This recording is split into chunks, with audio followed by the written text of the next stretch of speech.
the three main cuts we've been using will be the brisket, the short rib, and then the pork shoulder. The thing with secondary cuts is they need long, slow cooking, so they're ideal for this style of cooking. They've got nice layers of fat and layers of connective tissue, so we need to break all of that down, and the best way to do that is long and slow. We've got different spice rubs.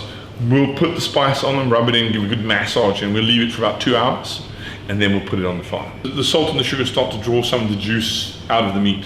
It naturally starts to cure it, and then that forms a little bit of a sticky paste, so that you get a nice, instead of just putting a dry rub on, the meat juices will be drawn out and it'll have a nice paste, and you'll get a beautiful crust on it. It'll go completely blank, and some of the outer bit of it will scrape off, but it'll impart a beautiful flavour to it.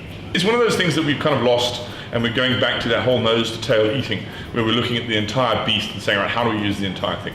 You know, we've been very, very fortunate in South Africa that meat is relatively cheap, and so we've never had to use the whole animal.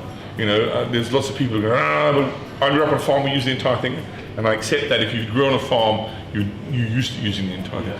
Those of us townies who grew up in the suburbs, you buy your meat comes in packets, you know, and that's what you're used to buying. And you roast a bit of sirloin, you grill some rump, or you roast a whole fillet.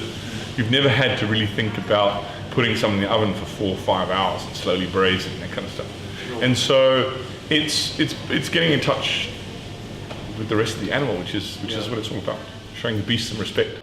I'm salivating. That's what I'm doing. I'm dribbling on myself right now.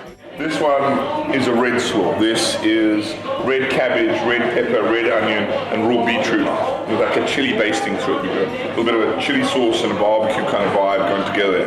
Nice, really wholesome mouth of coleslaw. Thank you, Pete, and once again, thanks for getting up at 1 a.m. to light the fire and to make it happen. So cheers to Pete. Thank you very much. Pushing cowboys. Thank you. I'm now going to drink lots of beer. Yes. Okay, so let's tuck in.